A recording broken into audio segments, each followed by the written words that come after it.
મારા વાલા વિદ્યાર્થી મિત્રો, નવ શાળા ટીમાણા વતી તમારું હાર્દિક સ્વાગત કરવામાં આવે છે.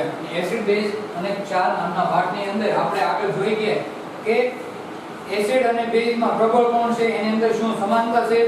હવે પછીનો ટોપિક આખો અલગ છે અને તેમાં પણ દૈનિક જીવનની અંદર pH નું શું મહત્વ હતું એ વિવિધ રીતે જોઈ ગયા. જેમ કે દાંતનું સડવું છે, જમીનની અંદર pH શું છે, તો આપણે જમીનની અંદર pH માપવી હોય તો તેના માટે શું કરવું જોઈએ એ બધું જોઈ ગયા. હવે એવી રીતના આગળ છે કે કેટલાક કુદરતી એસિડ છે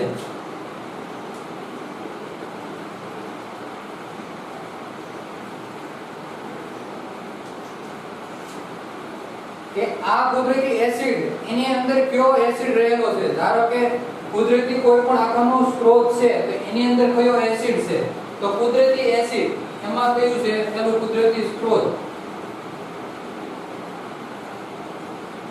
સ્ત્રોત એટલે કે જે જ્યાંથી વસ્તુ મળે છે તે અને એની અંદરનો એસિડ કે એની અંદર કયો એસિડ રહેલો છે, તો એના વિશેની વાત છે આખી. તો પહેલું છે વિનેગર. કુદરતી સ્ત્રોત છે વિનેગર, એમાં છે એસિટિક એસિડ.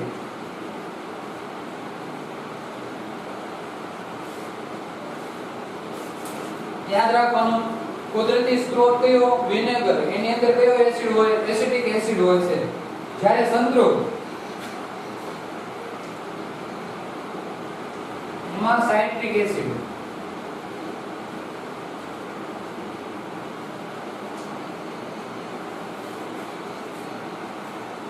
સંતૃપ્ત એની અંદર કયો એસિડ હોય છે, સાઇટ્રિક એસિડ. તમને કોઈ પૂછી શકે કે કુદરતી સ્ત્રોત જે વિનેગર છે એની અંદર કયો એસિડ આવેલો છે, એક માર્કમાં પૂછી શકે તો આપણે લખવાનું એસિડિક એસિડ.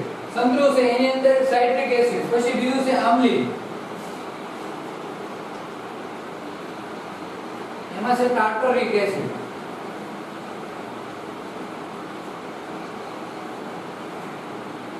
આમ્લીની અંદર કયો ટાર્ટરિક એસિડ. જો ખાટા મોટા ભાગના પદાર્થો છે એની અંદર સંતૃપ્ત જેમ કે સાઇટ્રિક એસિડ જેવું છે. ટામેટા ઓક્ઝેલિક એસિડ.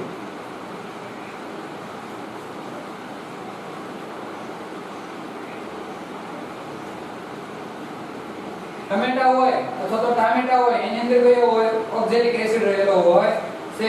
પછી ખાટું દૂધ એટલે દહીં જેવું હોય, ખાટું દૂધ અંશમાં દહીં લખું એટલે આ બગડી ગયેલું દૂધ હોય. એમાં કયો હોય, લેક્ટિક એસિડ.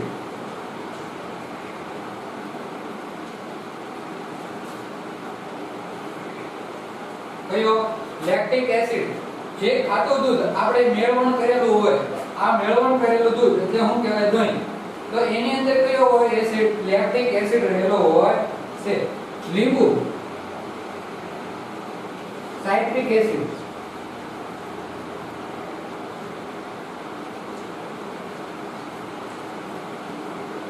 એ લીંબુની અંદર કયું એવું એસિડ રહેલું છે, તો સાઇટ્રિક એસિડ રહેલું છે. પછી કીડીનો ડંખ,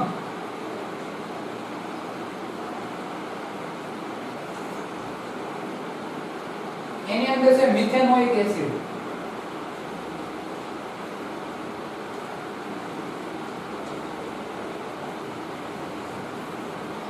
અને છે ઓવસનો ડંખ.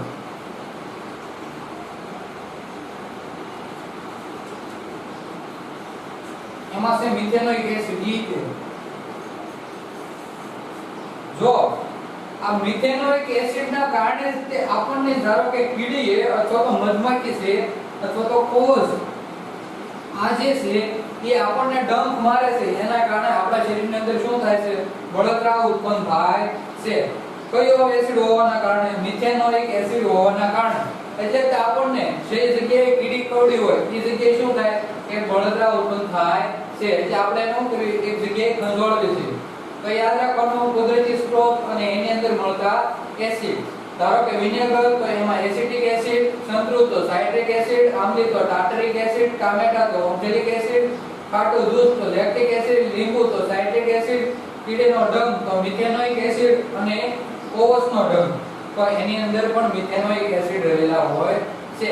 આ કુદરતી એસિડ છે કે જે આપણને કુદરતમાંથી કઈ રીતના મળતા હોય છે. આપણે વધારે પ્રમાણમાં લીંબુ, ટમેટા અને દૂધ, આંબલી, સંતરું આ બધાનો આપણે ઉપયોગ કર્યો છે, પણ એની અંદર કયા એસિડ રહેલા છે એ આપણને ખબર હોય નહીં. વધારે પ્રમાણમાં લીંબુની આપણને ખબર હોય કે એની અંદર શું છે, સાઇટ્રિક એસિડ રહેલો છે. હવે એવી રીતના બધા જે છે એના તમારે એસિડ યાદ રાખવાના છે કે કોની અંદર કયો એસિડ રહેલો છે. લીંબુ, દૂધ, ટમેટા, આંબલી, સંતરું અને વિનેગર આ બધાના અલગ અલગ છે. જ્યારે કીડીનો ડંખ અને કોષનો ડંખ મારતા હોવાના કારણે મિથેનોઇક એસિડ રહેલો છે. મધમાખી પણ આપણને જો ડંખ અથવા તો કરડે તો એની અંદર પણ કયો રહેલો હોય છે, મિથેનોઇક એસિડ રહેલો હોય છે. હવે એની થોડા પ્રશ્નો છે, આપણે આગળ શીખી ગયા એવી રીતના એ પ્રશ્નો તમારે લોકોએ પાના નંબર 28 ઉપર આપેલા છે. એમાં હું તમને પ્રશ્નો ખાલી બોલીને લખાઈ દઉં છું, તમારે લખી નાખવાના છે. પહેલો પ્રશ્ન છે, તમારી પાસે બે દ્રાવણો A અને B છે. તમારી પાસે બે દ્રાવણો A અને B છે. દ્રાવણ A ની pH 6 છે અને દ્રાવણ B ની pH કેટલી છે, 8 છે. તો કયા દ્રાવણમાં હાઇડ્રોજન આયનની સાંદ્રતા વધારે છે અને કયું દ્રાવણ એસિડિક છે કે બેઝિક તે તમારે નક્કી કરવાનું છે. બે દ્રાવણ આપેલા છે જેની pH 6 છે અને એકની pH કેટલી છે, 8 છે. એમાંથી કયું દ્રાવણ એસિડિક છે અને કયું દ્રાવણ બેઝિક છે? આ પહેલો પ્રશ્ન. બીજો પ્રશ્ન, H+ આયનની સાંદ્રતા દ્રાવણના સ્વભાવ પર શી અસર કરે છે? કે H+ આયન એટલે કેવું થાય, H+ એટલે એસિડિક અને જ્યારે OH- એટલે બેઝિક દ્રાવણનું હોય છે. તો એની આધારે આયનની સાંદ્રતા ઉપર શું અસર થાય છે? પછી ત્રીજો પ્રશ્ન છે, શું બેઝિક દ્રાવણો પણ H+ આયનો ધરાવે છે? જો હા તો તેઓ શા માટે બેઝિક હોય છે? કે H+ આયન છે એ બેઝિક સ્વભાવ ધરાવે છે. જો એનો જવાબ આમાં હોય તો એનું કારણ આપવાનું શા માટે આ H+ આયન એસિડિક દ્રાવણો ધરાવે, એટલે બેઝિક દ્રાવણો ધરાવે છે. અને આના પછીનો બીજો પ્રશ્ન તમારી પાસે કે OH દ્રાવણ છે, OH નેગેટિવ દ્રાવણ શું બે એસિડિક સ્વભાવ ધરાવે છે? હા તો એના માટેનું કારણ આપવાનું છે. બે પ્રશ્નો અલગ અલગ ત્યાં H+ આયન અને OH- આયન માટેના. પછીનો છે પાંચમો પ્રશ્ન. આ બે પ્રશ્નો થઈ ગયા. પાંચમો પ્રશ્ન આખો કે પ્રવૃત્તિના આધારે છે. જો એ પ્રવૃત્તિ તમે પહેલા જોઈ ગયા એવી રીતના છે. તમારા મત મુજબ ખેડૂત માટીની કઈ પરિસ્થિતિમાં તેના ખેતરની માટી ક્વિક લાઇમ અથવા તો કેલ્શિયમ ઓક્સાઇડ અથવા તો પોડેલો ચૂનો જે કેલ્શિયમ હાઇડ્રોક્સાઇડ અથવા તો ચાક જેને કેલ્શિયમ કાર્બોનેટનો ઉપયોગ કરશે? હવે તમારી જે અંદર ખેડૂતની જે માટી છે એની અંદર ખેડૂત કયા પ્રકારની અથવા તો એની pH ચકાસીને કયા પ્રકારનો શેનો ઉપયોગ કરવો એ તમારે નક્કી કરવાનું છે. કોઈ pH હોય તો કેનો ઉપયોગ કરવાનો એ તમારે બધાએ નક્કી કરવાનું રહેશે. હવે પછી છે ક્ષાર. આપણે જોઈ ગયા આમ તો 9મા ધોરણમાં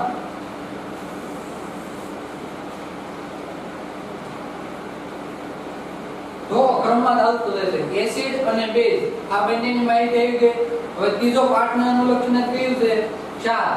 તો ક્ષારને અનુલક્ષીને આપણે આમ જોઈએ સિમ્પલ ધાતુ અને અધાતુમાં ક્ષાર કઈ રીતના થતા. ધારો કે વાતાવરણ લોખંડનું પેલું જોઈએ કે વાતાવરણની અંદર રહેલો ભેજના કારણે લોખંડની સપાટી ઉપર જે ભેજ લાગવાના કારણે તે લોખંડ શું થાય છે, કટાઈ જાય છે. એવી રીતના તાંબા અથવા તો પિત્તળ એ જે વાસણો હોય એની અંદર કઈ રીતના ક્ષારણ થાય છે. પછી બીજું ચાંદીના જે કોઈ પણ ભેડા હોય એની ઉપર કાળા રંગનું પડ ચડી જાય છે તો એ એક પ્રકારનું શું ક્ષારણ થયું કહેવાય. હવે આને અનુલક્ષીને ક્ષારણ એટલે કઈ રીતના, તો એક પ્રકારનું કોઈ પણ જે હોય ઈ કોઈ પણ વસ્તુ અથવા તો એની ઉપર રહેતું કોઈ પણ પડ ખવાવાની ક્રિયાને ક્ષારણ કહે છે અથવા તો ક્ષાર કહે છે. ક્ષાર આપણે જોઈએ તો મીઠું જે ક્ષારનું ઉદાહરણ છે. આપણે બેસ્ટ ક્ષાર તરીકે મીઠાનું ઉદાહરણ લઈ શકીએ કે ક્ષાર કયો છે, મીઠું એક પ્રકારનો ક્ષાર છે. એના માટેની ક્ષાર પરિવાર આખો ટોપિક છે. ક્ષારની અંદર ક્ષાર પરિવાર આ ટોપિકમાં એને પ્રવૃત્તિ કીધી છે.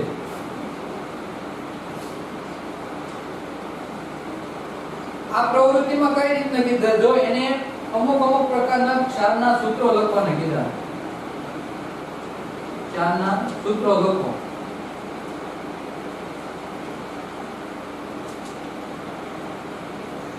એને નામ આપી દીધેલા છે potassium sulphate, sodium sulphate, calcium sulphate, magnesium sulphate, copper sulphate.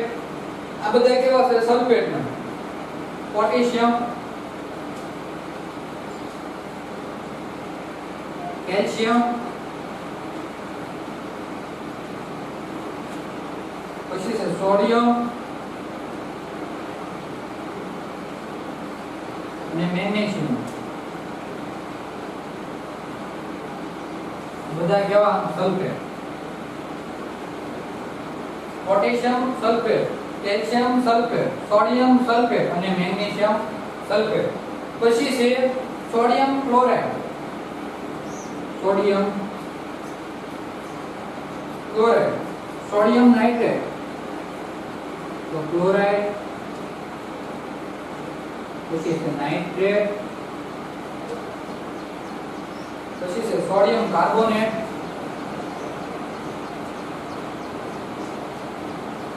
પછી છે એમોનિયમ ક્લોરાઇડ.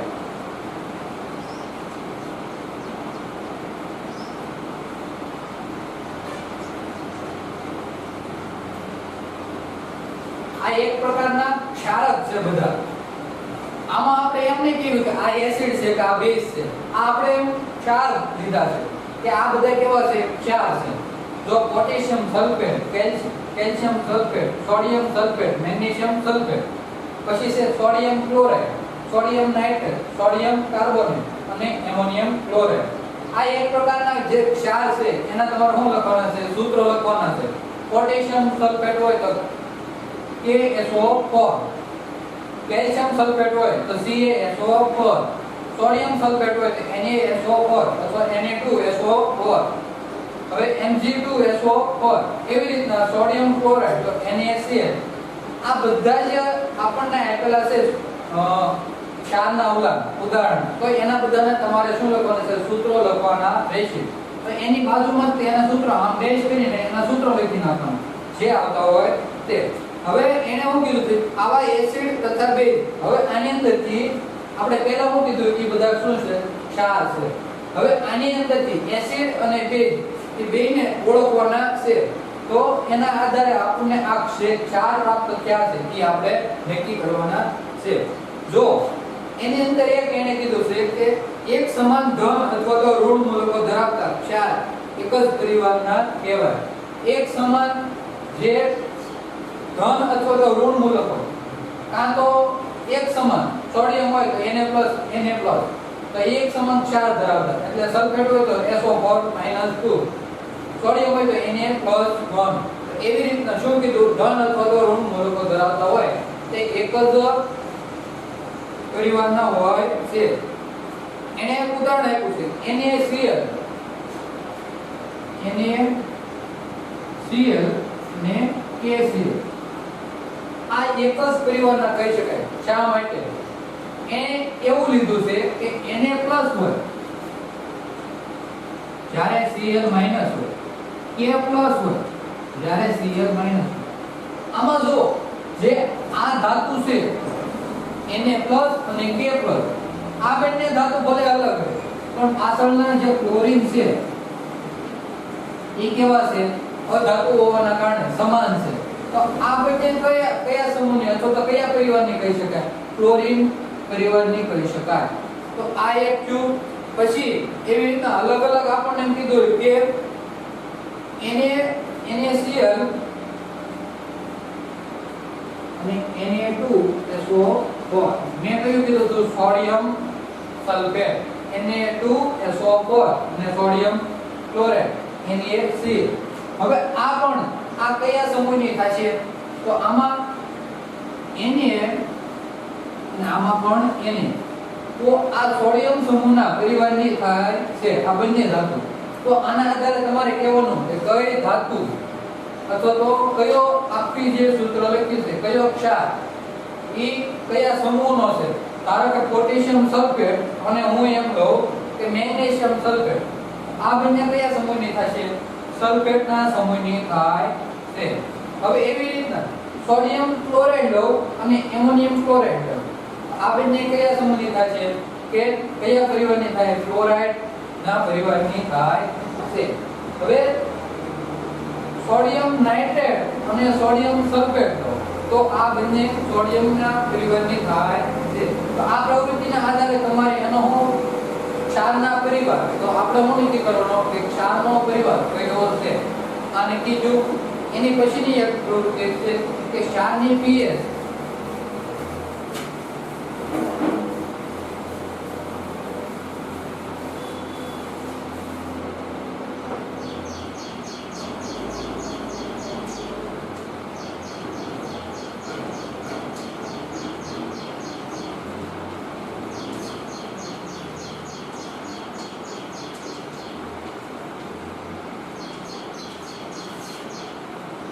ક્ષારની pH કઈ રીતના નક્કી કરે છે? હવે ક્ષારની pH નક્કી કરવા માટે એની એક પ્રવૃત્તિ છે. આ પ્રવૃત્તિ આપણે જોયું. એમાં શું કીધું કે ક્ષારોના નમૂના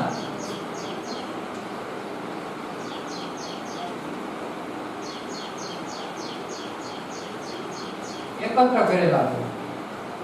કેવા એકત્ર? એટલે ભેગા કરેલા છે.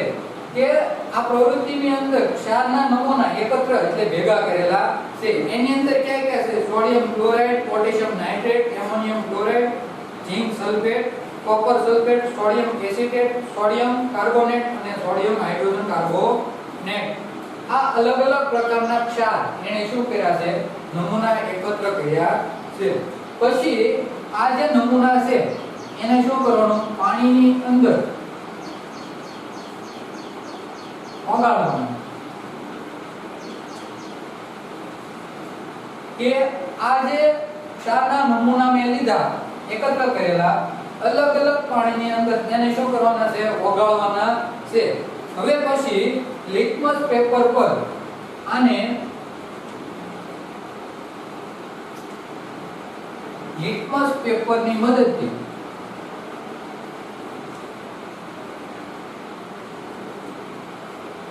જોવાનું છે કે આ જે દ્રાવણ આખું બન્યું કયું? આ ક્ષારના નમૂના અને પાણીનું જે આખું દ્રાવણ બન્યું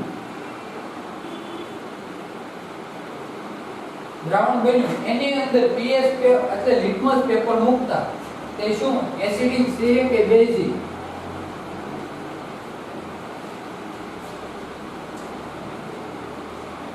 એસિડ છે કે બેઝ? એ કોના આધારે ખબર પડશે? લિટમસ પેપરની મદદથી ખબર પડે છે. જો એસિડ હોય તો શું કરશે?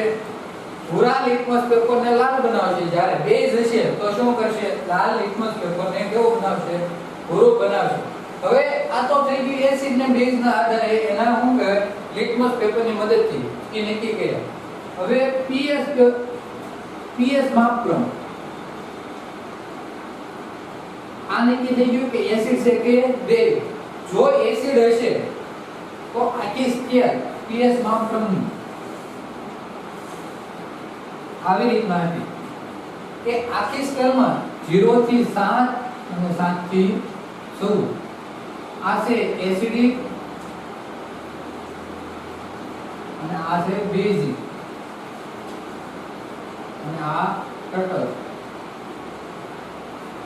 આ પ્રકારની pH સ્કેલ હતી. એમાં શું થાય? બેઝમાં ઘટાડો થાય અને એસિડમાં વધારો થાય. તો તે કેવો સ્વભાવ ધરાવતા હોય? એસિડિક સ્વભાવ ધરાવતા હોય છે. હવે આ pH માપક્રમની મદદથી આપણને જે એસિડ મળ્યો તો આપણને એની અંદર pH કેટલી મળવી જોઈએ? 0 થી 7 ની વસાઈ મળવી જોઈએ. અને જો બેઝ મળ્યો તો એની અંદર pH 7 થી 14 ની વચ્ચે હોવી જોઈએ. તો આ pH માપક્રમની મદદથી આપણે ક્ષારના એસિડિક અને બેઝ એના સ્વભાવના આધારે એની pH નક્કી કરી શકીએ છીએ. તો આ પ્રવૃત્તિ આપણે પ્રયોગશાળામાં કરી શકીએ છીએ કે કઈ રીતના આખી pH માપક્રમ કરી શકાય અને એસિડ છે કે બેઝ એવા લિટમસ પેપરની મદદથી એનો ઉપયોગ કરી શકાય છે. જો એને કીધું છે કે પ્રબળ એસિડ અને પ્રબળ બેઝ પ્રબળ એસિડ એટલે કેટલું આવશે 7. પ્રબળ એસિડ અને પ્રબળ બેઝ જો એનું મૂલ્ય 7 હોય તો કેવો હોય તે તટસ્થ હોય છે. પ્રબળ એસિડ અને પ્રબળ બેઝ ના ક્ષારનું મૂલ્ય કેટલું હોય 7. પ્રબળ એસિડ એટલે આ લીટી અને પ્રબળ બેઝ એટલે આ લીટી તો એના ક્ષારનું મૂલ્ય કેટલું હોય 7 હોય. એની pH કેટલી હોય 7 હોય છે. તો એવા જે આખા દ્રાવણો છે એને કેવા તટસ્થ ક્ષાર કહેવાય છે. કે પ્રબળ એસિડ અને પ્રબળ બેઝ જેની ઉલી હોય તેને કેવા તટસ્થ ક્ષાર કહેવાના છે. આ યાદ રાખવાનું તમારી નોટબુકમાં નોંધી નાખવાનું કે જે પ્રબળ એસિડ અને પ્રબળ બેઝ હોય તેની pH કેટલી એનું મૂલ્ય 7 હોય તો તેને કેવા કહેવાય તટસ્થ ક્ષાર કહે છે. કે જે પ્રબળ એસિડ અને પ્રબળ બેઝ બંને હોય પણ એનું pH નું મૂલ્ય કેટલું હોય 7 હોય તો તે કેવા તટસ્થ ક્ષારો કહેવાય છે. પછીનું તો એને કીધું છે કે પ્રબળ એસિડ અને નિર્બળ બેઝ ના ક્ષારનું pH નું મૂલ્ય કેવું હોય 7 થી ઓછું હોય છે. જો આ પ્રબળ એસિડ એટલે આ બધું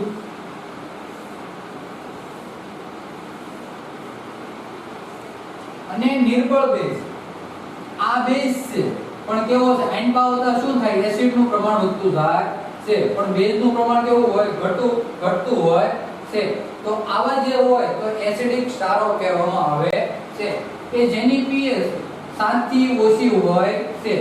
હવે અહીંયા જે પ્રબળ મે એસિડ લીધો એની જગ્યાએ ઉલટું કરી નાખવાનું કે નિર્બળ એસિડ અને પ્રબળ બેઝ જેનું pH નું મૂલ્ય કેવું હોય 7 થી વધારે હોય તો ઈ કેવા ક્ષાર હોય બેઝિક ક્ષાર હોય છે.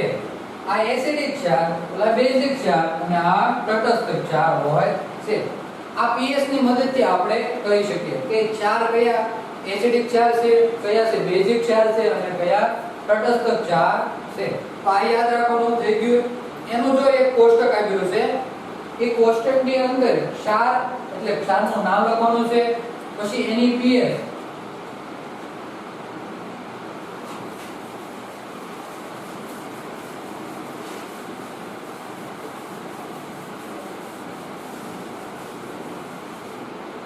એકમાં છે ક્ષાર એટલે અહીંયા ક્ષારનું નામ પછી અહીંયા એની pH પછી એનો ઉપયોગમાં લીધેલો એસિડ કે આની અંદર કયો એસિડ ઉપયોગમાં લેવામાં આવેલો છે. પછી છે ઉપયોગમાં લીધેલો બેઝ કે કયા બેઝનો ઉપયોગ કર્યો છે. જો આપણે નક્કી કર્યું એવી રીતના આ પ્રવૃત્તિના આધારે જોવાનું. ક્ષારના નમૂના લીધા હતા તો પહેલા ક્ષારનું નામ લખી નાખવાનું. ધારો કે જે હોય એને CL લખી દીધું. હવે એની pH આપણને ખબર નથી પણ કોની મદદથી pH માપક્રમની મદદથી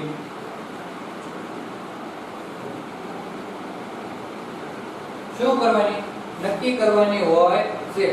હવે આ જે થઈ ગયું હવે આપણે લિટમસ પેપરનો ઉપયોગ કરીને શોધવાનું કે એસિડ છે કે બેઝ.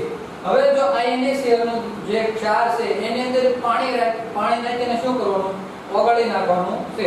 પછી લિટમસ પેપર નાખવાનું. બંને લિટમસ પેપર અલગ અલગ નાખવાનું. પહેલા છે ને લાલ લિટમસ પેપર નાખવાનું. જો એ ભૂરા રંગનું થાય તો શું એસિડ છે અને પછી લાલ રંગનું નાખવાનું. જો ભૂરા રંગનું થાય તો કેવું થાય બેઝ છે. આ નક્કી કરતા આપણે શીખવાનું. pH આખો માપક્રમ કે આપણને પ્રયોગશાળાની અંદર કઈ રીતના થાય છે એ નક્કી કરી શકીએ. ત્યારે આ લિટમસ પેપર જો આપણી પાસે હોય તો આપણે ઘરે પોતે પણ કરી શકીએ છીએ પ્રયોગ. તો આવી રીતના અલગ અલગ ક્ષારના નમૂના લઈને આ આખી પ્રવૃત્તિ કઈ રીતના થાય છે એના માટેનો કોષ્ટક પણ લખવાનું છે. આ ક્ષારના નમૂના પાણી સાથે ઓગળે તો લિટમસ પેપરની અસર શું થાય છે. ખાલી આ કોષ્ટક ભરશો ને તો પણ આખી માહિતી આવી જાય. પણ પહેલા પ્રવૃત્તિ સમજાવવા માટે આખી પ્રવૃત્તિ કઈ રીતના થાય છે એ સમજાવવી પડે. તો આ બધું થઈ ગયું. હવે પછી છે સામાન્ય ક્ષારથી મળતા રસાયણ કે જે ક્ષાર છે એમથી કયા કયા રસાયણ મળે છે. ક્ષાર આપણે જોયા કે એસિડ પણ હોય અને બેઝ પણ હોય.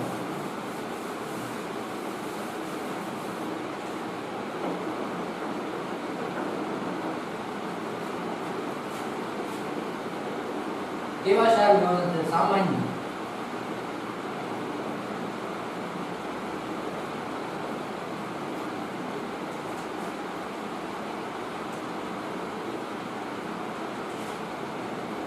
એ સામાન્ય ક્ષાર એટલે રોજબરોજમાં વપરાતા ક્ષાર.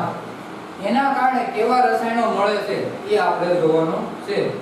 હવે એના આધારે આખી એક પ્રવૃત્તિ છે. ધારો કે સોડિયમ ક્લોરાઇડ NaCl આ કઈ રીતના મળે છે? તો NaCl મેળવવા માટે પહેલું મંદ HCl એટલે હાઇડ્રોક્લોરિક એસિડ અને સોડિયમ હાઇડ્રોક્સાઇડ જે NaOH. જો સોડિયમ હાઇડ્રોક્સાઇડ અને મંદ HCl એટલે મંદ હાઇડ્રોક્લોરિક એસિડ એને શું કરવાની કે પ્રક્રિયા કરાવતા શું મળે છે? સોડિયમ ક્લોરાઇડ મળે છે. એટલે આ એક પ્રકારનો શું છે? ક્ષાર છે. તો આપણને શું કીધું? ટોપિક જ આખો શું છે? સામાન્ય ક્ષારથી મળતા રસાયણ. હવે આની મદદથી આપણને રસાયણ કઈ રીતના મળે છે? તો આ યાદ રાખવાનું કે NaOH HCl પ્રક્રિયા થઈને શું થાય? NaCl આ બંનેનો એક S આનો અને એક OH આનો એટલે H2O પાણી મુક્ત થાય છે. તો પાણી મળે. આખી પ્રક્રિયા આ થઈ. આ યાદ રાખવાનું. શેના કારણે? સોડિયમ હાઇડ્રોક્સાઇડ અને હાઇડ્રોક્લોરિક એસિડ એની પ્રક્રિયા થવાથી કયો ક્ષાર મળે છે? NaCl સોડિયમ ક્લોરાઇડ નામનો ક્ષાર મળે છે. આ યાદ રાખવાનું. પછી છે આની આખી પ્રવૃત્તિ પણ ઘરે કરી શકો છો કે કઈ રીતના દરિયાનું પાણી જે લેવી તો દરિયાને પાણીની અંદર જ્યારે એને તડકામાં અથવા તેને એવી ઉષ્મા આપવામાં આવે તો એને અંદર શું મળે છે? ક્ષાર મળે છે જે મીઠું છે. હવે પછી જોયું દરિયાના પાણી અને ક્ષારો ઓગળેલા હોય છે. દરિયાની અંદર કેટલાય ગણા ક્ષાર રહેલા હોય પણ આપણે બેસ્ટ એક NaCl જે મીઠું એ કહેવાય એ ક્ષારને યાદ રાખવાનો છે. હવે આ જે ક્ષાર છે એ કેવા હોય છે? ઘન પ્રકારમાં રહેલા હોય છે. જે મીઠું એ કેવા ઘન સ્વરૂપમાં રહેલું હોય છે. એનું વિક્ષેપણ થયેલું હોય છે ઘન સ્વરૂપમાં. તો આ બધા કેવા છે? ખનિજ ક્ષારો છે. હવે તમે જોયું છે કે ઘન ક્ષારોનું નિક્ષેપણ થયેલું જોવા મળે છે. નિક્ષેપણ એટલે એક પ્રકારનું મળી ગયેલું આપણને સ્ફટિક સ્વરૂપે મળેલા હોય છે. હવે ઘણીવાર મોટા જે સ્ફટિકો હોય એની અશુદ્ધિ હોય કેવા કથ્થાઈ રંગની હોય. મોટા સ્ફટિકો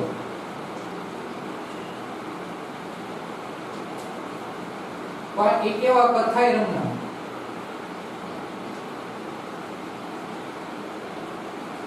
જે મોટા સ્ફટિકો છે આ ખનિજો છે એ કેવી કથ્થાઈ રંગની થઈ ગયેલી હોય એને શું કહેવાય? ખનિજ ક્ષાર કહેવાય. એને ખનિજ ક્ષાર કહે છે. યાદ રાખવાનું ક્ષાર અલગ હતો, ખનિજ ક્ષાર અલગ છે. કે મોટા જે સ્ફટિકો છે જે ખનિજ સ્વરૂપની છે એ કેવા રંગની થઈ જાય? કથ્થાઈ રંગની થઈ જાય તો એને કેવા? ખનિજ ક્ષારો કહે છે. આ યાદ રાખવાનું. પછી આ દરિયાનું પાણી પણ યાદ રાખવાનું છે કે કઈ રીતના છે. હવે ખનિજની અંદર જે કોલસો છે એ એક પ્રકારનો શું છે? ક્ષાર છે. કે ખનિજ કોલસો એક પ્રકારનો ક્ષાર છે. કઈ રીતના ક્ષાર? તમને એક પ્રવૃત્તિ જોઈએ છે. વિદ્યુત વિભાજન વાળી કોલસો. ધારો કે અહીંયા જે ગ્રેફાઇટ લેવામાં આવે છે, ગ્રેફાઇટના બે સળિયા લેવામાં આવે છે. એની જગ્યાએ જો હું કોલસાનો ઉપયોગ કરું તો પણ તે શું કરે? વિદ્યુતનું વિભાજન કરશે. કારણ કે એક પ્રકારનો એની અંદર શું રહેલો હોય છે?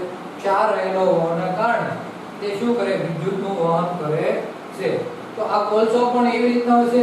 જે ભીનો કોલસો કેવી એ શું કરે? વિદ્યુતનું વહન કરે છે. તો યાદ રાખવાનું એક પ્રકારનો શું છે? ખનિજ કોલસો ક્ષાર છે. હવે તમે દાંડી કૂચની યાત્રામાં જોયું છે કે મહાત્મા ગાંધીએ કઈ રીતના મીઠાનો આખો સત્યાગ્રહ કર્યો. એ મીઠાનો સત્યાગ્રહ શું કામ કરવામાં આવ્યો આખા ભારતમાં? તો એ આપણે જોયું ખનિજ એક પ્રકારનો ક્ષાર છે મીઠું. અને એ શું છે? મનુષ્યને જીવન જરૂરી છે કે એને જીવવા માટે, એની લાઈફ માટે તો એને ખોરાકની જરૂર પડે છે. તો આ ખોરાકની જરૂર પડતી હોવાના કારણે મીઠું એને કેવું છે? કે જીવન જરૂરિયાત કહેવાય. એ વસ્તુ જીવન જરૂરિયાત હતી. તો એના માટે આખો દાંડીકૂચ નામનો સત્યાગ્રહ કરવામાં આવેલો હતો મહાત્મા ગાંધીજીના હેઠળ. હવે એવી રીતે જોઈએ કે સામાન્ય ક્ષાર છે એના રસાયણો માટેની કાચી સામગ્રી આપણને ક્યાંથી મળે છે? કે આ જે સામાન્ય ક્ષાર છે, સામાન્ય ક્ષાર એના રસાયણ માટેની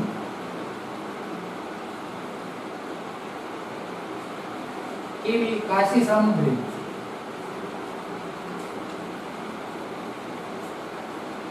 આપણને કેવી રીતના મળે છે?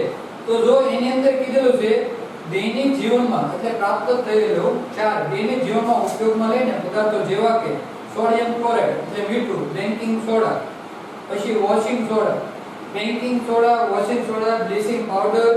આ બ્લીચિંગ પાવડર એટલે આપણે ભૂકી કેવી તે બ્લીચિંગ એટલે વોશ કરવું, એક પ્રકારનું સાફ કરવું. બ્લીચિંગ પાવડર આ બધે મહત્વના કેવા છે? ક્ષારો છે.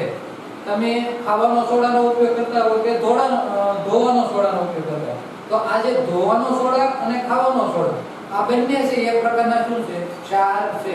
હવે ભૂકી પણ એક પ્રકારનો શું છે? ક્ષાર છે. આપણે સાબુ છે એ સાબુ પણ એક પ્રકારનો ક્ષાર જ છે.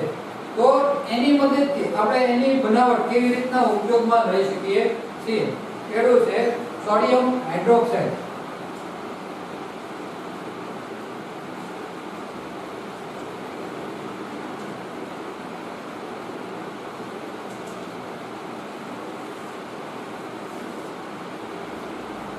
રસાયણોમાં જોયા બેકિંગ સોડા, સોડિયમ ક્લોરાઇડ, પછી છે બ્લીચિંગ સોડા અને વોશિંગ પાવડર.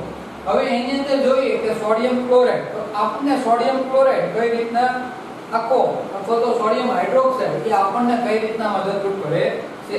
એની પ્રક્રિયા છે NaCl. સોડિયમ ક્લોરાઇડ ની કોના સાથે? પાણી સાથે પ્રક્રિયા થવાથી કે આ જે મીઠું છે એ પાણી સાથે પ્રક્રિયા કરીને શું બનાવે છે? NaOH. NaOH સોડિયમ ક્લોરાઇડ ની પાણી સાથે પ્રક્રિયા થવાથી NaOH વત્તા Cl2 વત્તા H2O અથવા તો H2 ખાલી આ વિદ્યુત વિભાજનની મદદથી થતી હોવાને કારણે. તો આપણે યાદ રાખવાનું કે સોડિયમ ક્લોરાઇડ ને કોની સાથે? પાણી સાથે પ્રક્રિયા કરાવતો. સોડિયમ ક્લોરાઇડ પાણી સાથે પ્રક્રિયા કરાવતો સોડિયમ હાઇડ્રોક્સાઇડ કેવો? સામાન્ય ક્ષાર. આપણને કઈ રીતના મળે એ જોયું કે મીઠું અને પાણીનું બંનેનું મિશ્રણ કરાવતા શું મળ્યો? આ છે એક પ્રકારનો ક્ષાર, આ પણ એક પ્રકારનો ક્ષાર મળે છે. તો NaOH આ સોડિયમ હાઇડ્રોક્સાઇડ આપણને કઈ રીતના મળે છે? જોવું એને આખું પ્રક્રિયા કે જ્યારે સોડિયમ ક્લોરાઇડ ને જલીય દ્રાવણની અંદર ઉમેરવામાં આવે ત્યારે સોડિયમ હાઇડ્રોક્સાઇડ જલીય દ્રાવણ એટલે પાણીની અંદર ઉમેરવામાં આવે ત્યારે શું મળે છે? સોડિયમ હાઇડ્રોક્સાઇડ મળે છે. આ પદ્ધતિને ક્લોરો આલ્કલી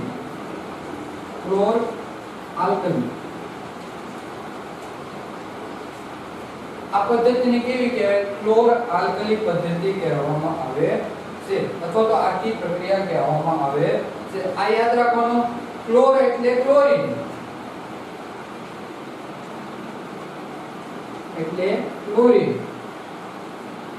અને આલ્કલી એટલે સોડિયમ હાઇડ્રોક્સાઇડ.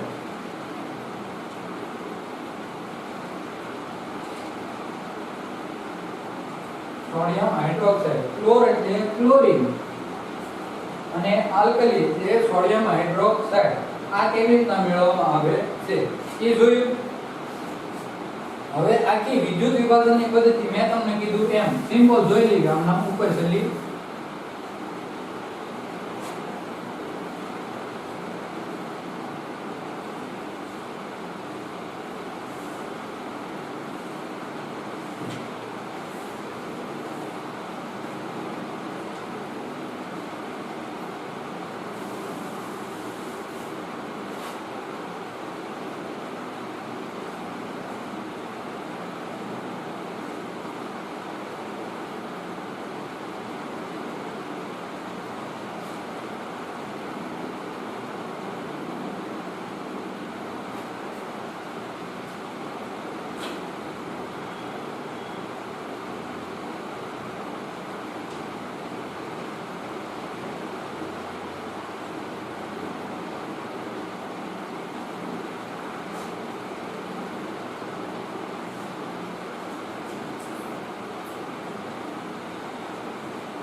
આ આખી વિદ્યુત વિભાજનની પદ્ધતિની અંદર આ જે પડદો છે એ કેવો શીતળાળુ પડદો લેવામાં આવે છે.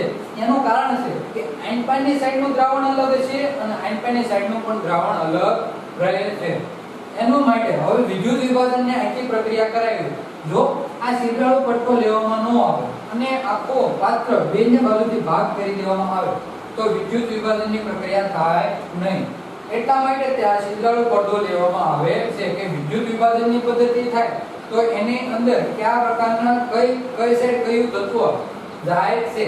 હવે આ જે સાઈડનું છે એનોડ ઉપર તો એ કયું લીધેલું છે? દરિયાનું ક્ષારીય પાણી, દરિયાનું ક્ષારયુક્ત પાણી. એ સાઈડ કયું પાણી લેવાનું છે? જે દરિયાનું ક્ષારયુક્ત પાણી છે એને લેવામાં આવે છે. અને અહીંયા દરિયાનું જલીય ક્ષાર ધરાવતું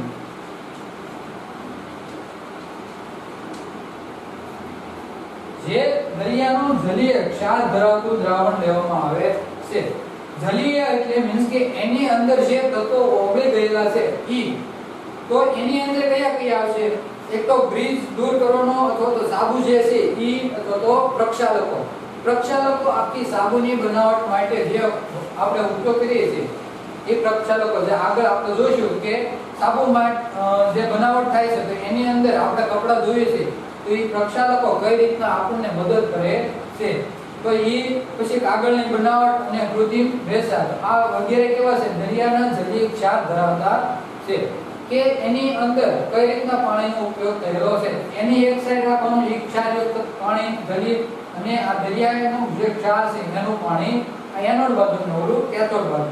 હવે આખી વિદ્યુત વિભાજનની પદ્ધતિ આખી પ્રક્રિયા શરૂ થાય છે.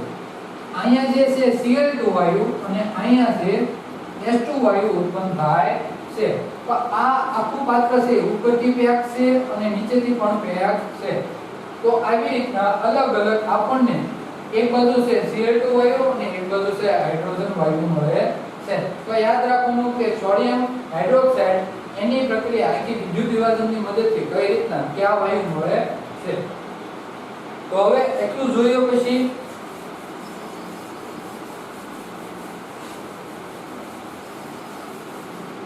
હવે આપણે આગળ એવી રીતના વિરંજન પાવડર, તો આ વિરંજન પાવડર કઈ રીતના બને છે એનો ઉપયોગ, પછી બેકિંગ સોડા છે, જોવાનો સોડા છે તો એનો ઉપયોગ એવી રીતના અલગ અલગ શું ખરેખર શામના સ્ફટિક શુષ્ક હોય છે આ વગેરે જેવા આપણે પ્રશ્નો છે એ હવે આવતા તાસમાં લઈશું. તો આ તાસની અંદર આપણે જોઈ ગયા તેમ એક તો કુદરતી એસિડ એનો આખું કોષ્ટક યાદ રાખવાનું છે કે જે કુદરતી સ્ત્રોત છે એની અંદરથી કયો કુદરતી એસિડ મળે છે. પછી બીજું છે ક્ષાર વિશે વધુ જણાવો. તો ક્ષારની જે એની પ્રવૃત્તિ છે ક્ષાર પરિવાર, તો એની આખી પ્રવૃત્તિનું વર્ણન કરવાનું છે. પછી પીએચ, ક્ષારની પીએચ કઈ રીતના નક્કી કરવાની છે. હવે સામાન્ય ક્ષારથી મળતા રસાયણ એની અંદર આપણે લઈ લીધું તેમ કે સોડિયમ હાઇડ્રોક્સાઇડ, તો એની આખી પદ્ધતિ સાથે એ પદ્ધતિનું વિસ્તૃત વર્ણન તમારે પોતાની નોટબુકની અંદર લખવાનું રહેશે. આ પ્રશ્નો એટલે બસ અસ્તુ.